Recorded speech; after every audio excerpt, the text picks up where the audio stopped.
Chapter 33.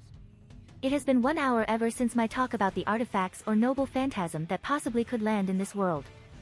After finishing our breakfast promising Emilia I will go to her room and talk to her, I decided to go back to my room to think of a plan to approach her about this particular topic. Which is actually not easy now I try to think about it. To Emilia, Roswaal J. Mathers is a kind and noble magician that comes to her self-isolation. He extends his hand to her and promises her a miracle, salvation, a chance for her to save her people, to rise above others, and become ruler of the nation. A girl that has no one save for a single spirit that accompany her in the frozen forest and spends years alone in there, a girl that has no one and feared by others simply because of her being alive, then someone comes for her, entering the cold, frigid forest and encounter Beast of the End bravely and extends his hand to her, reaching for her where others reject her. Is it any wonder that Emilia adores Roswaal greatly? Regardless, even if she found out the truth about his true nature and plans to use her, a kind girl like her will never be mad at him, she will forgive him. Unless he kills Puck or everyone she holds dearly, just like in canon where his manipulation caused Puck to fall into a deep coma, then she will not hate him. I let out a bitter chuckle. This is why I don't want to talk about Roswaal to Emilia. The table completely opposes me. I don't have anything to use against Roswaal's image that is built inside her head. To her, Roswaal is almost like a saint. What can I do against that? Unlike Rem, who is still caged and blinded by her past and has a different and almost inhumane perspective, Emilia is not. Rem's loyalty to me surpasses Roswaal because I have a stronger position in her heart than him. In the very first place, her loyalty is only to her sister and herself, never to others, and the fact that her sister is unwell and related to said clown, that is enough to make her completely on my side. That damn clown set this stage very well. I don't know what I should tell Emilia about him, and I also don't have any proof of his cruelty and wicked deed. Even if I told her that I know his true nature because I know it because of my dragon ability, I am sure she still won't budge about it. No, making Emilia hate Roswaal is an impossible task right now, so what should I do to make her on my side? Excuse me, Aaron said as he entered the room while clad in his casual outfit.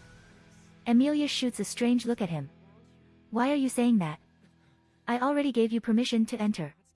Just being polite and all, Aaron answered with a shrug as he closed the door. I mean, when someone enters the ladies' room, one should always be polite. That is just common sense after all. No, you don't get to pull that line on me. I know what you mean by being polite. She shakes her head rapidly and gives him a small glare.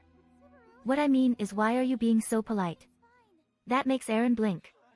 And why, me being polite seems to bother you? He asked in a bewildered voice. This time Emilia is the one that blinks. That is because when you are being polite, that means you are going to tease me or something like that. What? Of course not. Is that the impression I gave to you all this time? Yes you are. She answered in a straight face. PSH, no, I am not. Don't deny it. Yes, you are. No, I am not, it is just your imagination. Yes, you are. You dash. Emilia cut herself when noticed the blonde now crossing his arms and leaning over on the wall with an amused expression. Her right eye twitched once and she huffs her cheeks while stomping the floor. You just did it now. Did I? He asked in a nonchalant tone despite his face showing that he is having fun doing this. Yes, you did. No, I dash. Stop. Stop. Stop. She immediately cut him while raising her hands. You just about to restart the whole thing. Aaron. Despite her voice echoing her irritation and anger, it actually came close to a whine to Aaron's ears as he laughed. Right, I am sorry Emmy, I can't help it. Aaron chuckled, the girl's pouting face also just imbues the humor. I noticed you were tense before, so I decided to start things with humor. Emilia winced a bit. Am I that obvious? She asked. In a way, yes. Aaron said cryptically. That was a lie, he just says, excuse me. At first because he just feels like it, he did not expect the girl to take it seriously because she usually doesn't. The fact she did actually shows that she is indeed tense for some reason, and her rhetorical question just confirms it. Still. What makes you so tense? He asked curiously.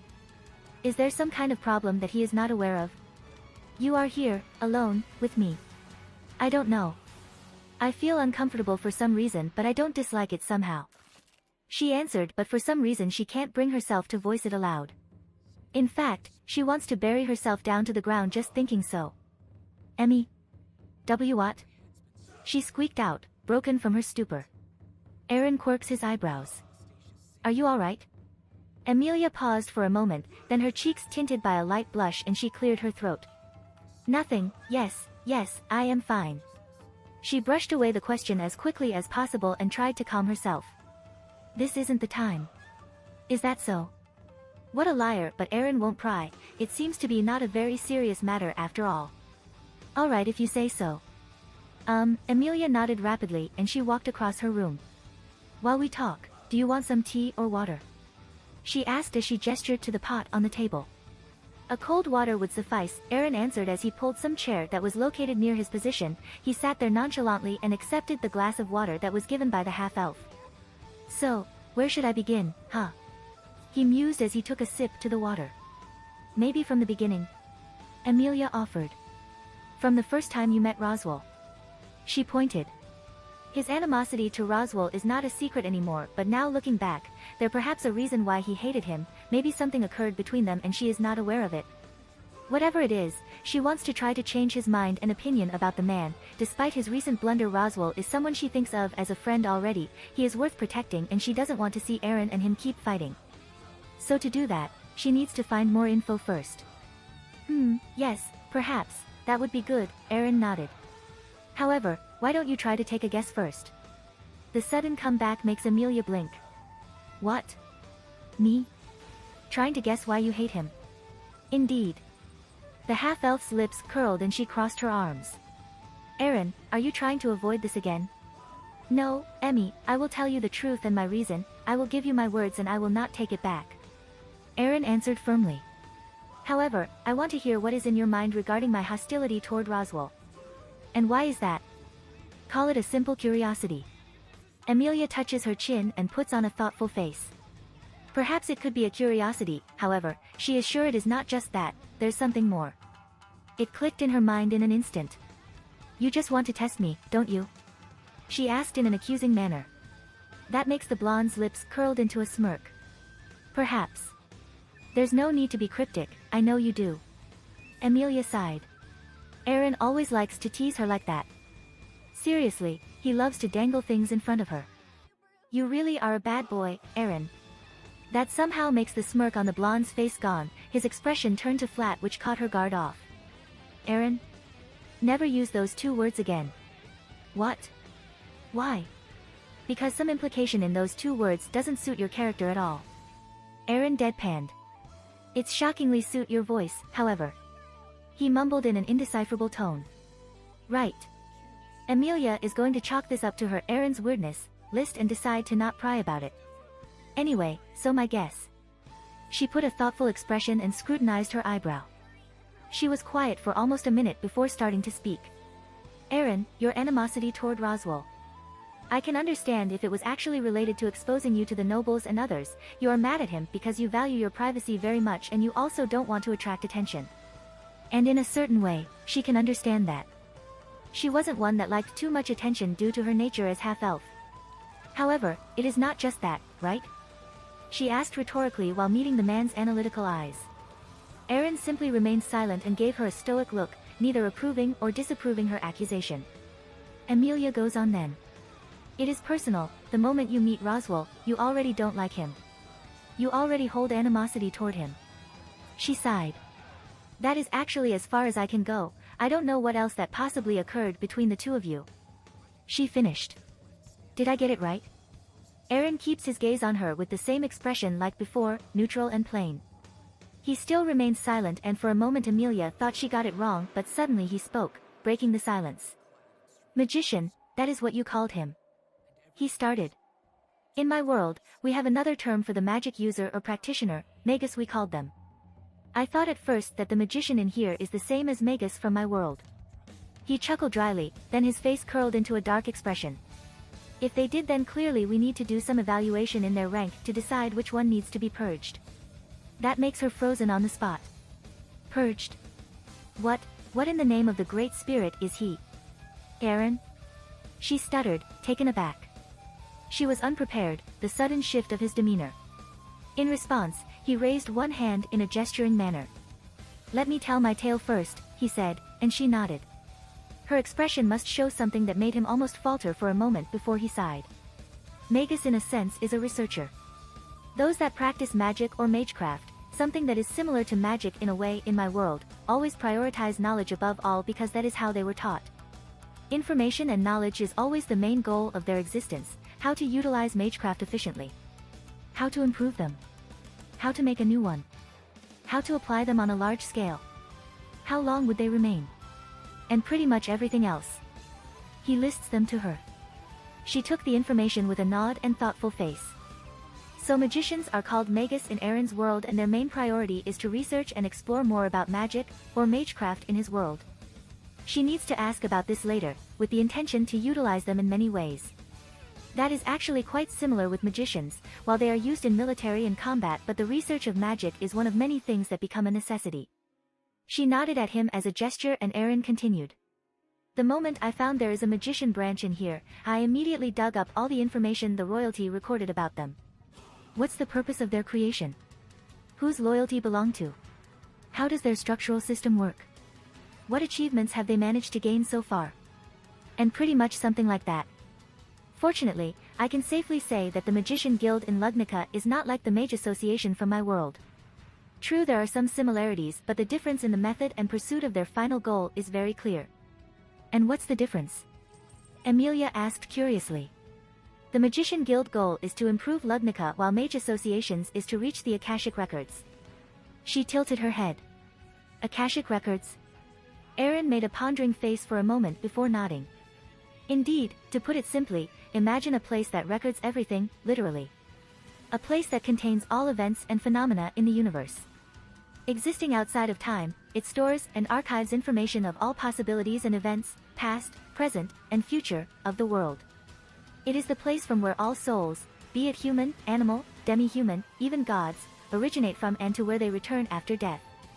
Emilia's eyes slowly widened as her mind processed just how big the caliber of what Aaron said, the implication there is a place that contains everything, literally everything, and a place that souls come from and return to is. And this place exists. She whispered. This. Akashic Records really exist. There's no physical or solid proof as far as I know, but theoretically, magically? Yes. Yes, Akashic Records do exist. He answered. And to reach that place, the source of all knowledge, is the main goal of the Mage Association. That. Emilia doesn't know what she has to say regarding that. The fact a place or something like Akashic Records actually exists itself is already mind-blowing, the many implications of such a thing, the potential of it to be explored or used, and everything else. Just how big the world actually is. She asked in wonder. She is perfectly aware that the information she got is not something you will find in public, even among the selected people it is probably something that is heavily guarded, yet, it just proved to her that the world is big, much bigger than what she thought even after learning about Lugnica as a candidate to be king. Focus, Emilia. Focus. She forced herself to snap out from being overwhelmed. Aaron is waiting for her response. Judging by the look he gave to her, he is mostly aware that she needed some time to process everything. To reach a place that holds everything. She murmured. Literally, everything if Aaron's explanation to be believed, and she trusts him that much after all. It's not, totally bad thing, right? She asked after a moment of consideration. No, it is definitely not. Aaron shakes his head. However, the sheer of magnitude just knowing this place actually exists, you realize just how big it is, right? Yeah, I do. Emilia nodded. I might not get the full implication or how big the scale is, but I know that just knowing this will change everything, a lot of things. Good enough, and now imagine this, you are a group that focused on research, trying to find out about magic and mystery, trying to explore and utilize them. Then you found this place, a place that can answer everything, a place where everything begins and ends, a place that will give you knowledge on how to create or do anything. You don't have to seek the answer of everything else for what use of them generally. If you reach this place you will know anything. It makes sense. Emilia found herself nodding as she pictured what Aaron said. If there is a place that can answer anything, a place that can find a way for you to solve your problem for life, then what is the use of searching for other knowledge? And now imagine this knowledge is inherited and it keeps going, from father to his children, from sibling to another sibling, for more than 1,200 years. For how long? To say she was shocked would be an understatement, she is way beyond that. 1,200 years, that was very long. Even before the Witch of Envy began her rampage. No need to reach 1,200 years, just imagine 300 to 500 years at most.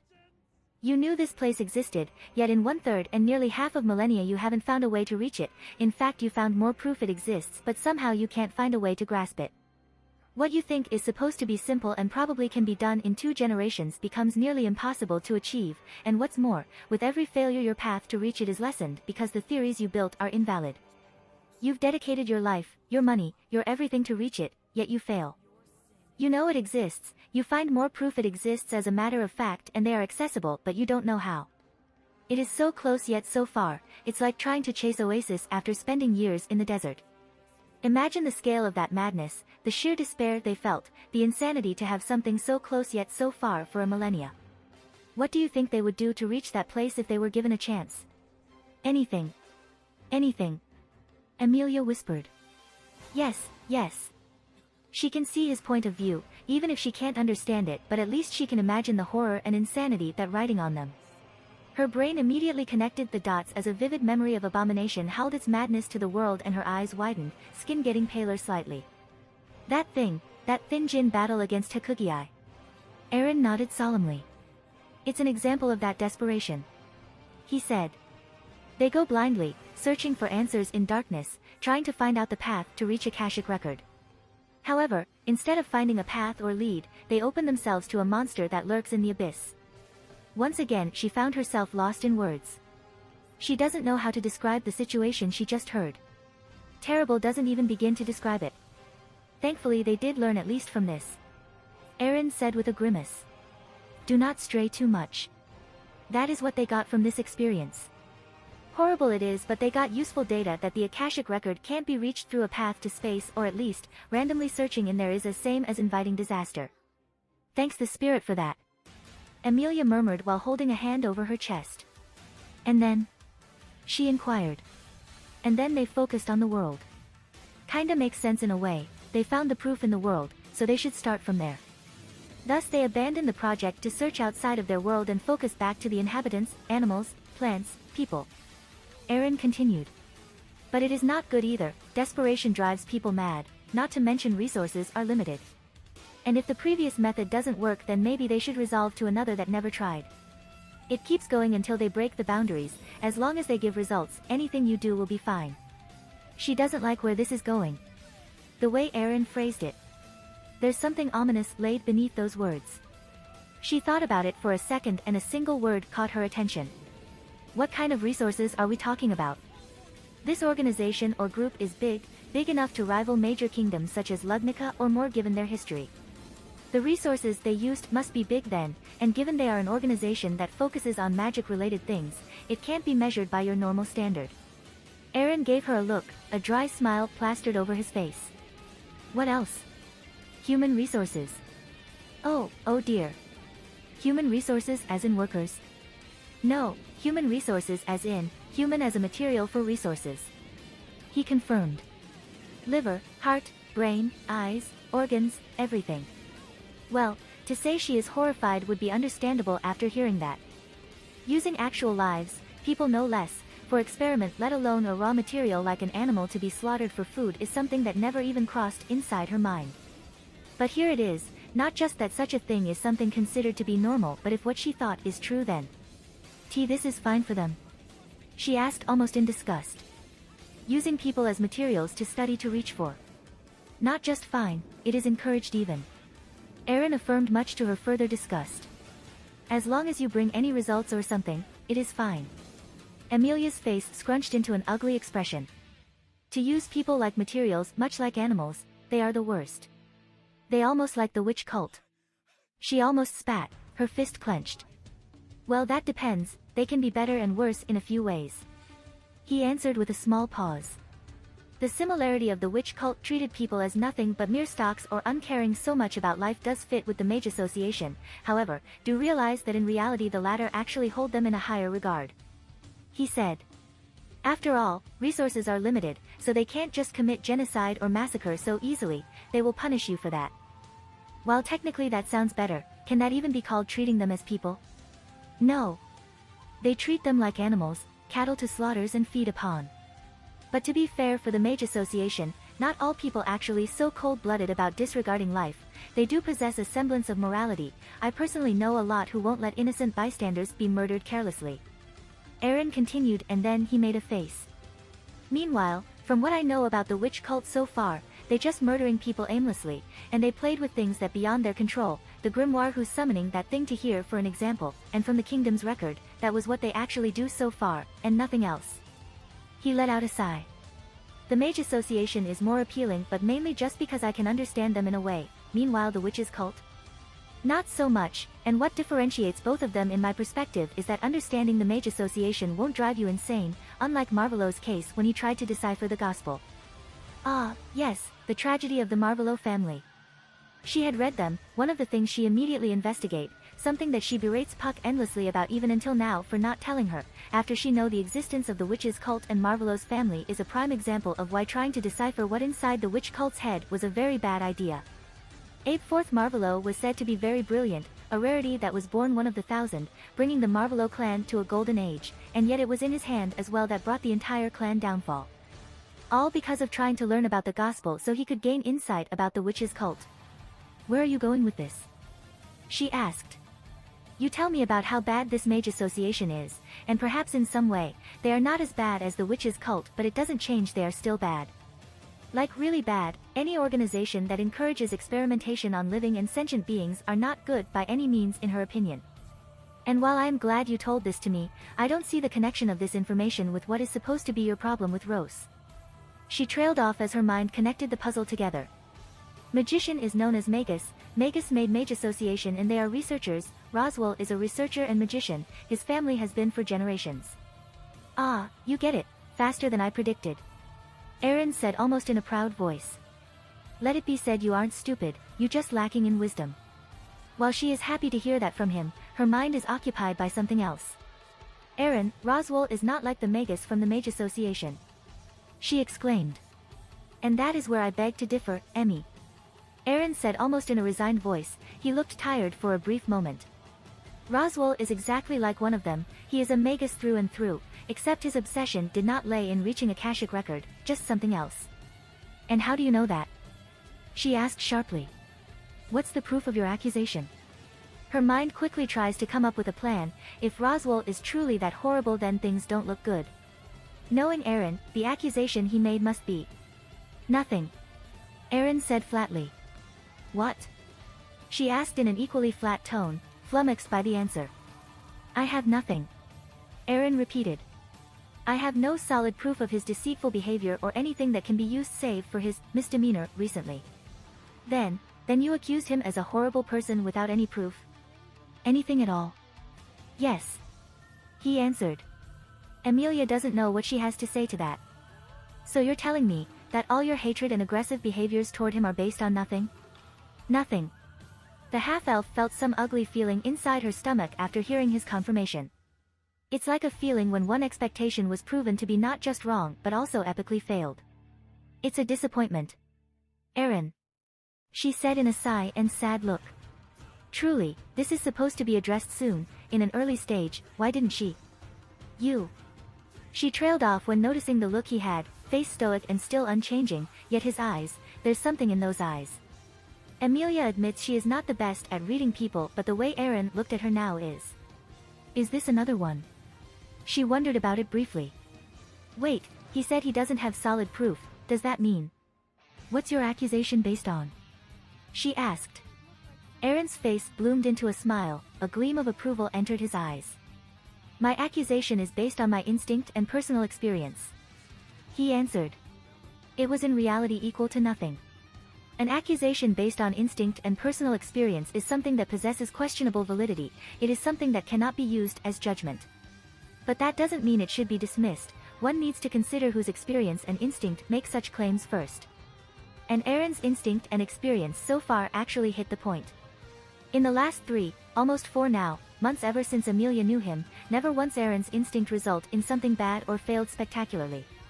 As a matter of fact, it was this instinct that also played a role to bring victories in his battle, from Elsa Granhirt, to preventing the evil god's birth on the Flugel's tree. So no, Aaron's instinct cannot just be dismissed just like that, and if it was a serious exclamation like this then. I will say my opinion, and I'm telling you this so you can make your own judgment. Eren said as he closed his eyes. The moment I met him, standing in front of him, I knew in an instant that he is dangerous, not just in terms of combat nor as a person but as a human being. He declared. Every time I look into his face and fake smile, I notice the fire that burns behind those eyes. I can see how mirthful he was and how he faked almost everything. Fake? She stuttered a bit, taken aback by the way he described Roswaal. Eren, I don't understand. What do you mean by fake? Exactly, he pretends to care, to love, and yet he wouldn't hesitate to push everything away if it related to his goal. Emilia pursed her lips, eyebrows furrowing. Eren, that is impossible. I know what you are trying to say. You think he is only acting in front of anyone, don't you? She asked rhetorically and she shook her head. No, he didn't. That is one of few things I immediately checked when I stepped into this mansion. I prod his relationship with his staff and silently order Puck to sense his emotions, and Puck told me that Roswaal truly cares for his people, he truly loves them. Naive and not so bright she was, but she wasn't stupid, she won't just believe in someone easily, let alone if that someone treat people in a bad manner, but Roswaal didn't. As a matter of fact, all maids and servants that had worked for him in the past say nothing but praises about the clown magician despite how they complained about his eccentricity. And after spending some time with him, Emilia does notice that their exclamation were not unfounded. Roswaal may be weird, but he is truly a man who put everything into his work, he is a man who took his responsibility very seriously and can be kind as well, a man who is wise and but strict and entertaining if one can handle his unique traits. Eren's face however did not change, as a matter of fact, it somehow made his eyes reflect a darker light. And that, Emmy, is where the problem lies. He said with a grim smile. And to say she doesn't like to see that smile on his face is an understanding, there only one time she saw this kind of smile from him, it was when he nearly decapitated Roswaal in the capital. Eren? She called in a concerned voice. Emmy, which one is more dangerous, a man who hesitates to kill someone he loves to reach his goal, or someone who won't hesitate to do so with a smile? The question sends a chill to her spine as she contemplates what it truly means and what it implies. No need to think for a long time, the answer is obvious. And what else would you call those emotions other than fake? He continued in a voice that was close to sneering, a tone that doesn't suit him at all. And mayhaps it wasn't a fake, but does that make it any better? No, it is worse because you did not just hurt your loved ones physically but mentally as well through your betrayal. Eren, you can't possibly think dash. I am. He said in a firm voice. And no matter what you say, they will never change my mind. He declared. Eren. Emmy, I will not force you to take my view about him as you shouldn't force your own on me, the end decision is up to you for I have no right to choose for you, I am only your friend after all. He spoke in a soft voice. But I have to insist on one thing, always be wary of him. No matter how he portrayed himself, never truly depend on him, always have a contingency in case things did not go the way you want when it related to him. He finished and he stood, walking toward the door. And she didn't stop him, her mind after all is also preoccupied with the statement her friend just told him. The reason for his hatred, the suspicion that started to bubble up from her heart regarding her backer, and... Emmy, I am proud of you. The half-elf snapped her head in his direction and found herself seeing Eren stand in front of the open door, his face smiling. I am sorry, I know I am repeating things but you have truly grown. He said kindly. And as your friend, I am happy to see that. And before she could respond to that, he left the room, closing the door behind him, leaving her by herself. You. Emilia gaped. You can't just say something like that and leave before I can respond. Eren. She nearly yelled at the end as she palmed her face. It was out of character somehow, and yet for some reason, she just can't help it, the confusion that was already built inside her also magnified it. Aunt Fortuna, Yuz, what should I do to this man? She thought with a sigh. Eren makes her feel weird, so joyful, so happy, yet also frustrated and confused, he is complicated, too complicated for Cosmos' sake. That went better than I planned. Eren mused with a sigh as he massaged his temple. Emilia will defend Roswaal, that is inevitable, the man has been nothing but being good to her after all, even if he told her everything she still will be on his side or at least defend him because she is a good girl. No, making her hate Roswaal is not possible, it will take a time to build up that feeling but he doesn't need her to hate him, she still needs him for now after all, and such emotion could make her biased, even if he wanted to, but no, it is better for her to come to her own decision in the end. And to do that, he just needs to open her eyes about him. Makes her not trust him anymore. That's what he did, planting seeds of doubt in her, using big implications and horror stories to scare her so she always thinks twice before trusting or deciding to take his hand now. I was expecting a complaint, confusion, or anger, but solemn thoughtfulness. He must admit, he was really surprised at that. Emilia truly thinks about what he just said before, and she also tries to dig deeper to find useful information so she can defend Roswaal. She doesn't just listen, but she thinks carefully and even tries to change his way of thinking. That is not something a child can or even think to do. Of course, it is sloppy and still laughable. He noticed how she tried to reflect back on his own words and make him doubt himself, and had he not known the truth perhaps he would be contemplating her words further, but he knows. She should try to make me speak more instead of leaping to change my mindset immediately. That was too early for her. He thought amusedly. What a clever girl she is, but she is still a beginner. However, the potential is there. Emilia is smart and sharp, she only lacks experience, something that can be gained in time. He won't say he is an expert in that regard as well, but he knew how to misdirect and cover something, and he has been doing that for 3 years, ever since he was in high school. I did cause a lot of problems for Mama after all. He might not be involved in a brawl, but smuggling cheating answers for exams, pranking teachers, and stealing their stuff? He has a ton of experience in doing that. Just remembering the memory of how he got lectured by his mother made him chuckle. Never in his life did he imagine he would laugh or miss those moments. And yet here he is now, reminiscing about it.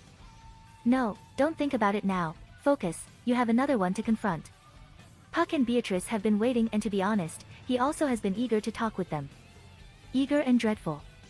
Especially in Beatrice's case. He is the one that she has been waiting for, and that changes a lot of things regarding their relationship. For one, it means she is still under Echidna's control. Taking her would be tantamount to foolishness, no matter how useful having spirit at Beatrice's caliber is.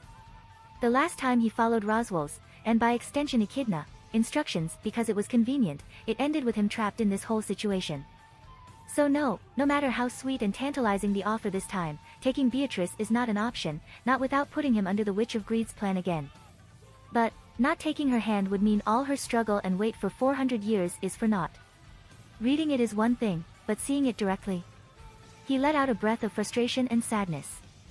He will admit that he is not selfless and a good man, he is selfish and he doesn't care much about being guilty. He is also more than willing to manipulate and lie, but he believes that he is at least a decent man, a man who knows boundaries between truly good and evil.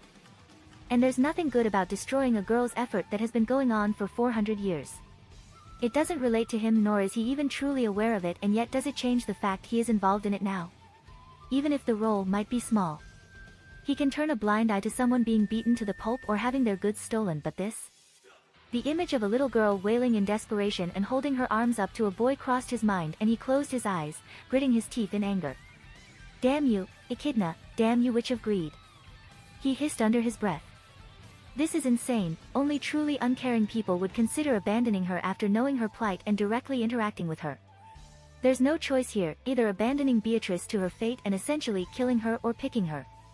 Too deep, the web threads that he has followed are too deep, and he believes he still has yet to reach the surface even. Just this once, this is the last time. He murmured as he closed his eyes and walked to the nearest door and opened it. And he is greeted by the sight of a library with Puck and Beatrice inside, the former floating in the air while the latter sit on the chair. There you are, Aaron. Puck called, his feline face expressing cheerful emotions. Take a seat, we will have a long chat after all. That they do. Aaron can agree with that. He approached one of the chairs and sat on it. His eyes wandered to Beatrice, who, for some reason, avoided his gaze and clutched a book in a tight grip. How's your talk with Leah? Puck asked. It went better than I expected. He answered as he leaned into his seat. And Emmy has shown wonderful growth. She is, isn't she? Puck smiled, his voice also shows that he is proud of his daughter. She has grown so much in a short time. He gives him a look. I guess I have to thank you for that. Aaron blinked, not expecting the spirit to openly show his approval like that. While his relationship with Puck wasn't bad, but they are certainly not best friends, he actually thought the cat spirit would be angry or hostile at him, and yet. I can sense your surprise. You are probably expecting me to be angry at you, and normally I would, but. Puck sighs and paws his forehead. I have been with Leah ever since I released her from her own seal. She used to be, still is actually, this bumbling girl and always nervous in front of strangers, but now. He shook his head. I've seen how she talks to people. She is not nervous or needs my help anymore in most things. She can make her own decisions and ask for suggestions instead of answers. He laid on the table, voice somehow tired and yet also amused. She has grown up now. And it is still not done. Aaron commented. And it is still not done. Puck affirmed with a nod. But the pace of this growth is fast. Leah is that smart after all. He spoke fondly and yet there was a hint of bitterness in there. The blonde-haired man caught it. You know you won't be replaced, right? Aaron asked rhetorically, earning a glance from the feline spirit. Puck, you're the one that freed her and has been there for her when she has no one. You will always have a special place in her heart no matter what. I know that, but hearing it from you somehow makes it more reassuring. Puck replied with closed eyes. Thank you, Aaron. That has always been his nightmare and greatest fear. What if Leah didn't need him anymore? What if she can't accept the truth? What if she decides to abandon him? What if, and what if? So many scenarios played in his mind and each of them brought fear to his very being. Leah is the reason for him to exist. Without her, then he is as good as dead. He hides so many things from his girl and the worst thing is he can't tell her because he, himself, is not aware of it. His memories are lacking because he broke his contract to not make a pact with Emilia on his own, and some contracts outrightly forbid him from speaking.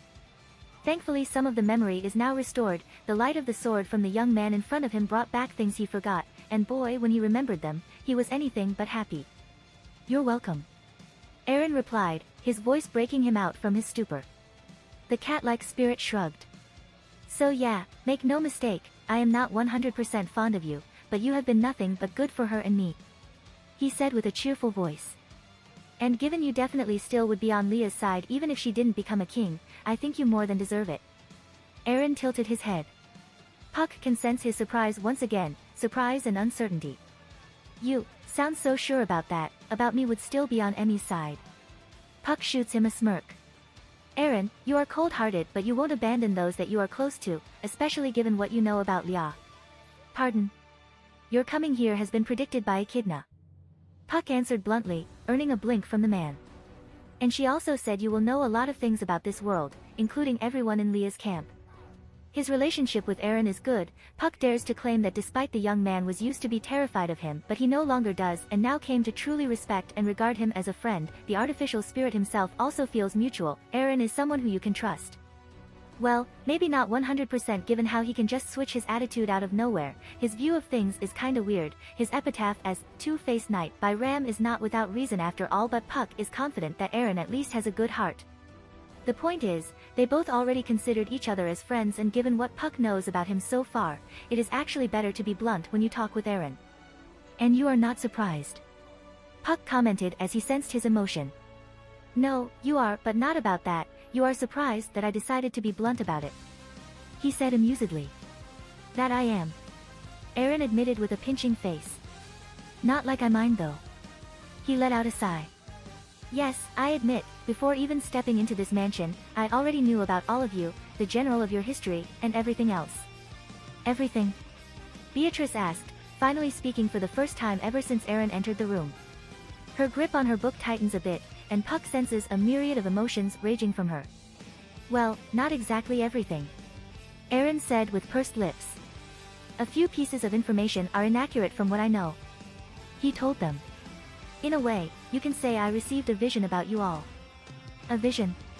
Much like what you get before we fight the Hakugiai? Puck inquired as he remembered the conversation with the council. Yes, but like I said, the vision was not entirely accurate nor vast.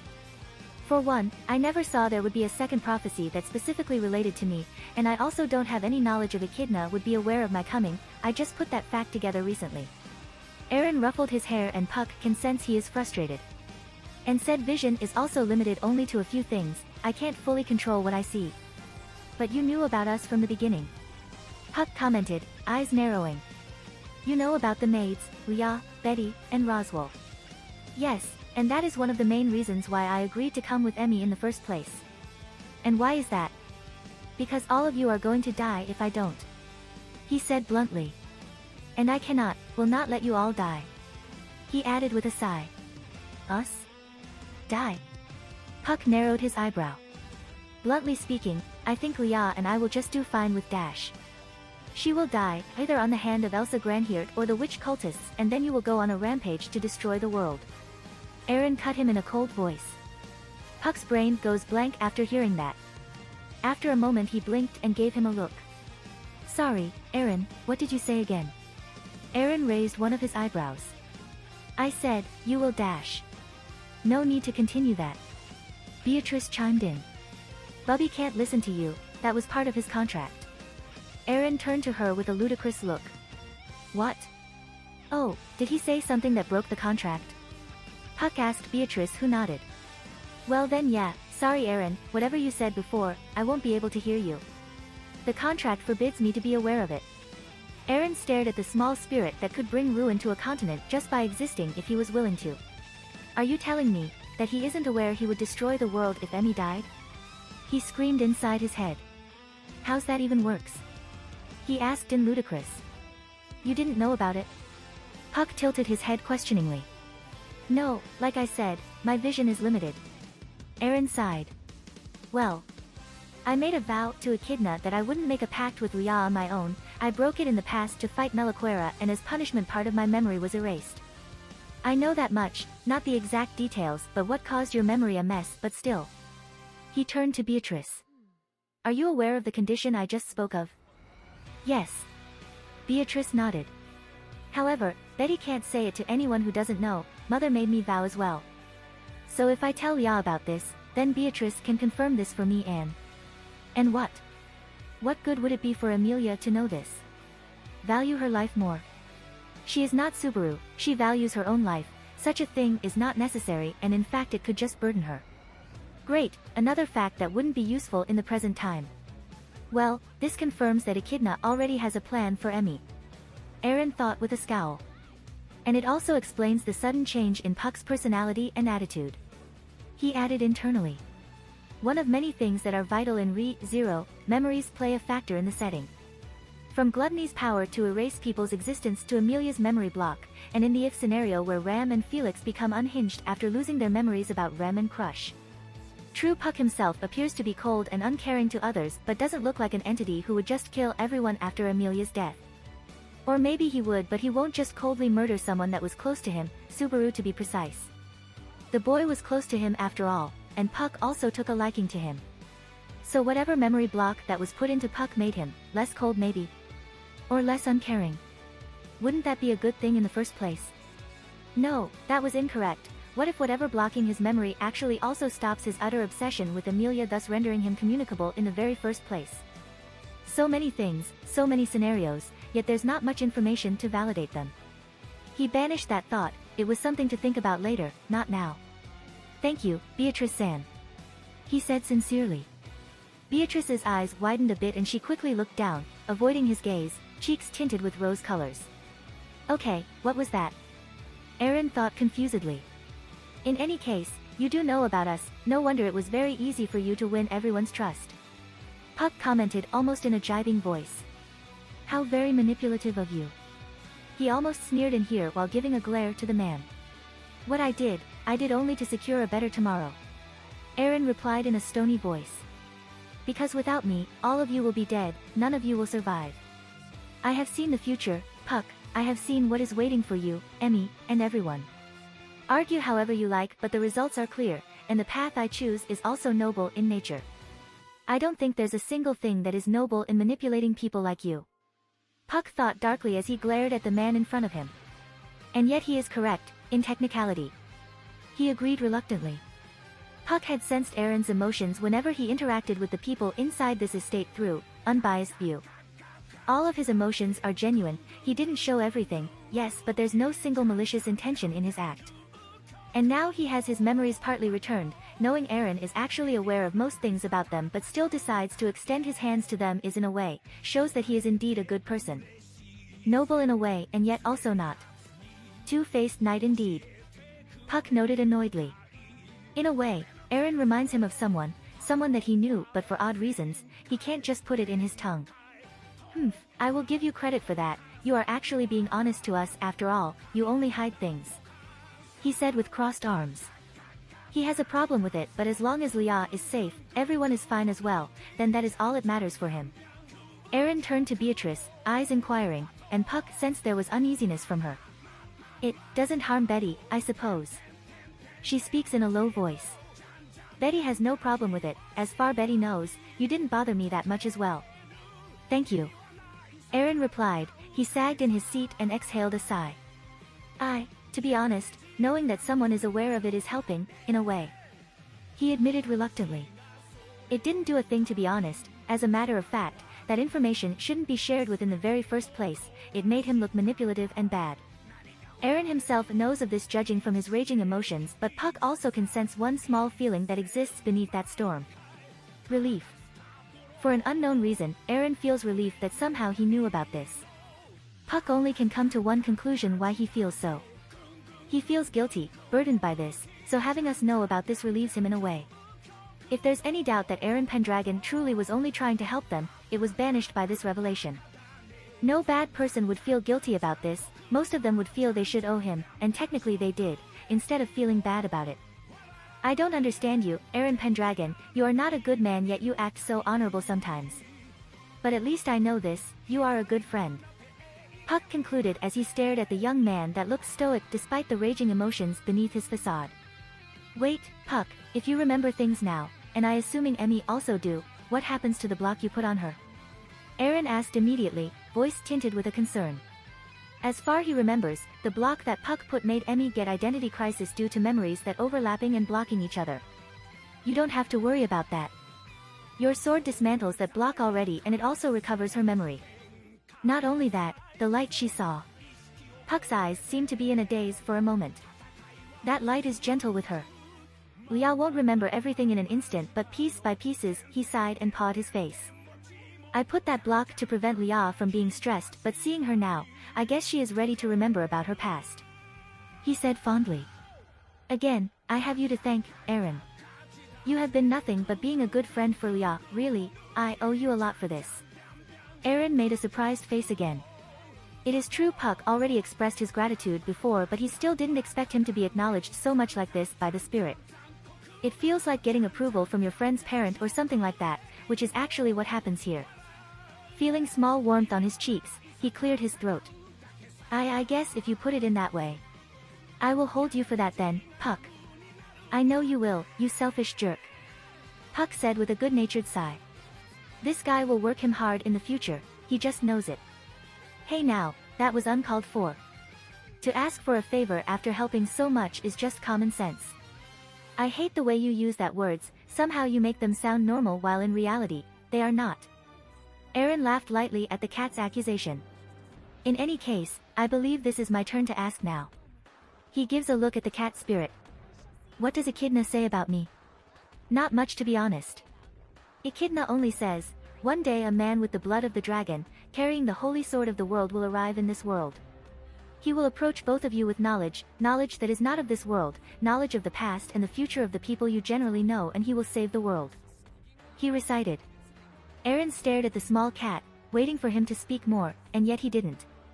The pseudo-saber's face scrunched onto a bewildered expression. That's it? He asked in disbelief. That's all what Echidna has about me? He nearly yelled at the end while glaring at him. Hey, I sensed your emotion young man, and believe me I understand. Puck quickly replies. I am also frustrated and that was too vague even for me. He said in an irritated voice. Now his memories about Echidna have been restored, he also remembered just how painful it could be dealing with his mother. Cosmos be damned. He grumbled. Cosmos? Aaron wondered as he stared at the cat. That name, isn't that the name he gave to that goddess? How did he?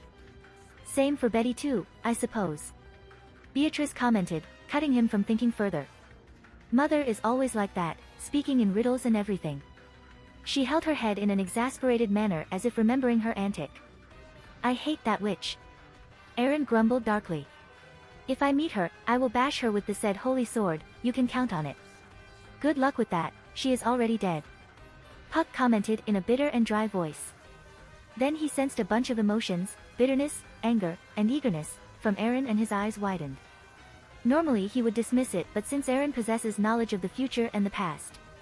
Aaron, you. Stop. Aaron cut quickly, voice cold and face stoic, yet the panic inside him was real.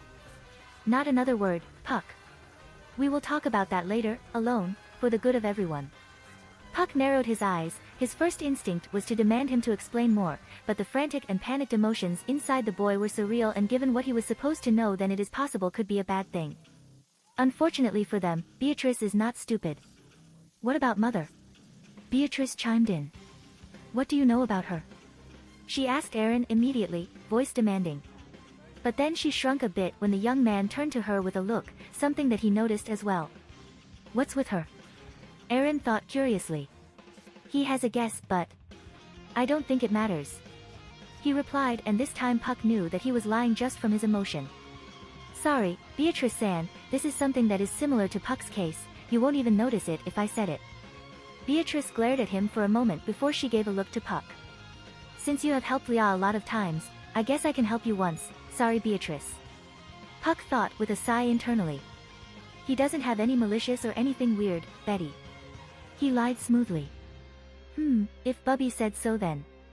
Beatrice reluctantly accepts it, she trusts Bubby after all. In any case, is there anything that seems to be out of world about what she said? Something that weird Anne. Aaron stopped when noticed the look given by Puck and Beatrice. Never mind. He sighed, nothing is not strange when related to Echidna, he has a better chance trying to count what is equivalent to normal than the weird one. That damned woman and her tea, hopefully, she chokes on it. Wow, you really know Echidna, aren't you? Puck commented almost in wonder. I won't claim I truly know her, I do understand her to a degree but not fully, and I don't want to. Mainly because I won't remain as myself if I truly try to understand her. Aaron replied with a troubled face. Sometimes there are things that you should just leave alone and accept, trying to understand everything is not a wise nor a good thing. In any case, it is better if I do my investigation first before asking so I can narrow things down. Thank you, Puck, Beatrice-san.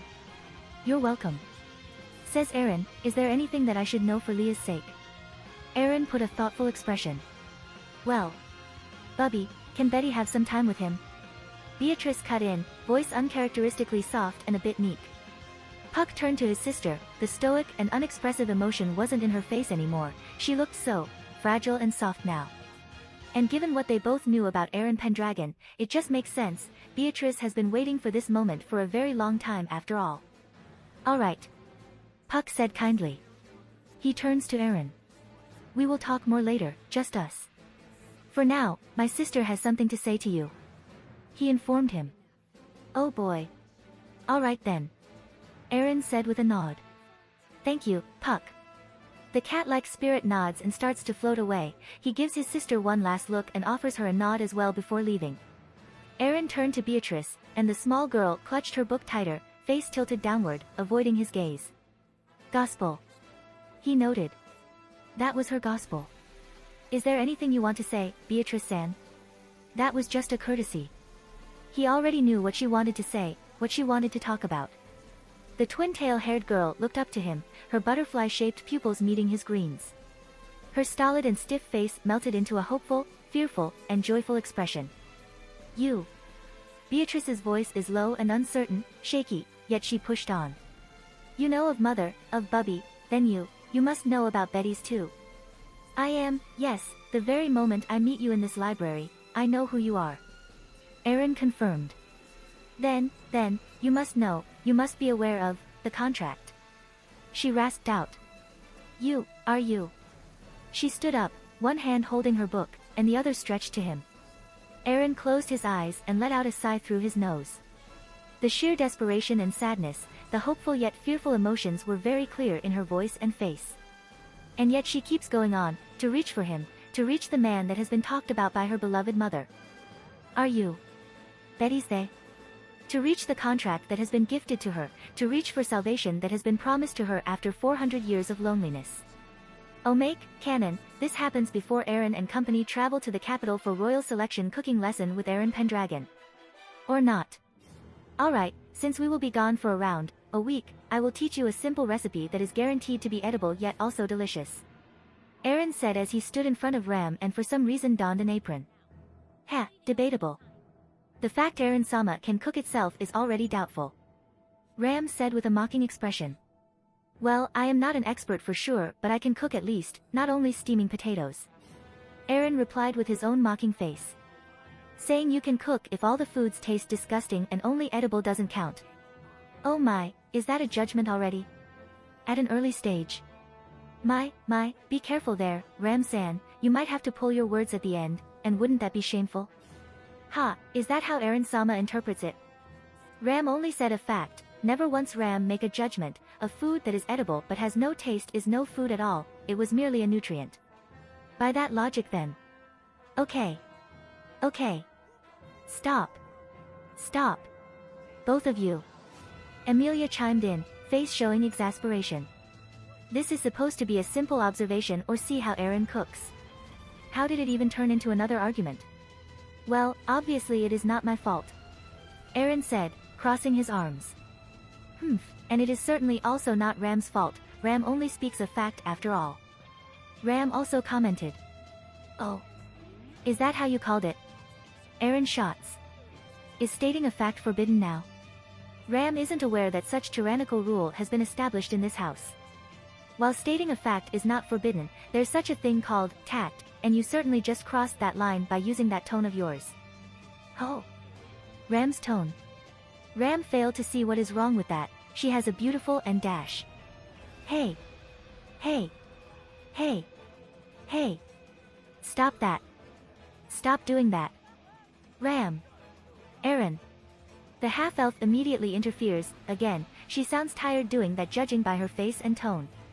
Stop that. You two can be very purblind, really. Who say, purblind, in these days? Eren and Ram spoke in sync while giving the half-elf a deadpan look. Why did you get along when it comes to something like that? Emilia replied in annoyance. Me? Getting along with this pink and short demon? Ha! Emilia-sama, Ram thinks that Emilia-sama should think twice before making a remark. To be compared to this gluttonous man, such a thing is insulting. Who? Isn't that Dash? Eren, are you going to cook or not? Emilia cut him, again, this time not even bothering to hide her glare. Eren gave her a look. You, for some reason seem to be so fixated on this. Why? Well, I am just curious and want to know. She huffed. Curious about something like this, you can be such a child, Emmy. Eren. Right. Eren clears his throat and goes down to the cabinet. Let's see, we have potatoes, bread, chicken, beef, we almost have everything except for fish or seafood. He makes a thoughtful face. Not like I mind, I don't like fish that much. To be picky even in this state and as a freeloader, truly Eren-sama has no shame in the slightest. This freeloader has saved your life and helped your benefactor, a lot, so technically this isn't your normal, freeloader, case. So speak the freeloader. The term of freeloader actually dash. And so the duo resumes their arguments. Emilia pinched the bridge of her nose, a headache started to form in her head and she looked up to the ceiling. This will take a while, isn't it? She uttered in a tired voice. They will spend a long time here, she is sure of it. Behind her, Rem giggled, Roswaal chuckling, and Puck didn't even bother to hide his amusement as he laughed while rolling in the air. It takes an hour before the lesson truly starts in the end, and that's because Emilia threatened to freeze both of their mouths. Make, non-canon restarting from zero. Excalibur. I am holding Excalibur. Eren muttered almost in awe as he stared at the holy sword in his hand. It was surreal. Not only did he find himself transported into another world, but somehow he also has been gifted one of the strongest superweapons that he has ever known in the Naciverse. Okay, calm down. Calm down, you can squeal later. For now, you have other objectives. Eren thought while forcing himself to calm down. What the hell should I do? He muttered aloud while putting Excalibur back to his hip. Having a legendary sword that can easily blast a mountain is good, but right now that's not his priority. Going home is. As much as he loves it to get superpower, but if it comes at the cost of never meeting his family again, then he wants nothing to do with it.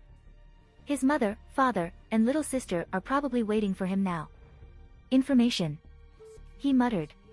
He needs information. He needs to find a way to send him back. He quickly grabbed his bag and opened it. Let's see, a change of clothes that I wore before cosplaying, 2 bottles of water, my wallet, my Samsung Galaxy S6, a portable charger, an emergency battery and a dash. Aaron. His thought halted, he blinked when an unfamiliar, feminine, and melodious voice called for him. Turning around, he was granted by a sight of a pretty girl, one of the prettiest he had ever seen in his life, in fact, surpassing even any actress he has ever seen. She has long silver hair, not white but silver, actual silver, with braids in it that reached down to her hips. She has violet-colored eyes that shone with intelligence. The clothing she is wearing is a white-colored dress. The design itself seems quite simple, however the simplicity seems to make her presence seem to be more extraordinary. And are those pointy ears? Strangely, she is familiar to him for an unknown reason. No, that's not him using an excuse to ogle her, she is really familiar. Honest. The beautiful woman's expression changes in a rapid manner, from panic, surprise, joy, and relief. He is not an expert in reading facial structure, so he can't make a 100% accurate prediction. Aaron. She called again, face beaming. I found you. Well. I don't know if I should be happy or not for that. He replied almost in a dry voice. The pretty girl blinks before she lets out a small giggle. Yeah, you are Aaron, alright. That's my name, and I don't remember ever giving it to you or let alone meeting you. He would remember if he was acquainted with a girl as pretty as her. Who are you, miss? And how do you know my name? Oh, I am Emilia. And I am here to pick you up. Hold on, give me a moment to think. She said hastily, closing her eyes as if in deep focus. Fortunately for her, he allows her to have her time, but unfortunately for him that is because he is in shock. Emilia. It was then everything clicked. Pretty silver-haired girl, dressed in white, and has pointy ears. A world that has medieval and fantasy-like settings. Zero. Fuck. He said aloud, feeling himself become pale. Language. She admonished immediately. He didn't give a shit, frankly, his mind still trying to process just where he is and what. Right. Aaron, I am Emilia, you know me, I know you do, you have some kind of future vision after all. I have a what? What I am about to tell you will be weird even by your standard, but you have to believe me. Emilia gulped and gave him a solemn look. Aaron, I am from the future, you sent me back. What? You are from where and I did what? He exclaimed in shock. His poor mind still trying to process what just occurred, and now another bomb has been dropped on him. Emilia nodded as if such a thing makes sense and was normal. Yes, you sent me back after, ouch, my head. She ended with a hiss while clutching her head in pain. A certain cat spirit came out of nowhere and floated in the air. Leah, are you okay? He asked in worry. I am fine, Puck, give me a moment. Aaron. Aaron did say there would be a backlash or memory block for precaution. She mumbled while fingering her temple. But it's not important for now. Come Aaron, we are going to save Felchan before that horrid vampire gets her and takes my insignia back. She grabbed his hand and began to drag him. Said the man was too shocked to refuse, and so he can't muster any resistance against the half-elf. One thing that stands out inside his mind amid the confusion. I am too young to deal with this shit.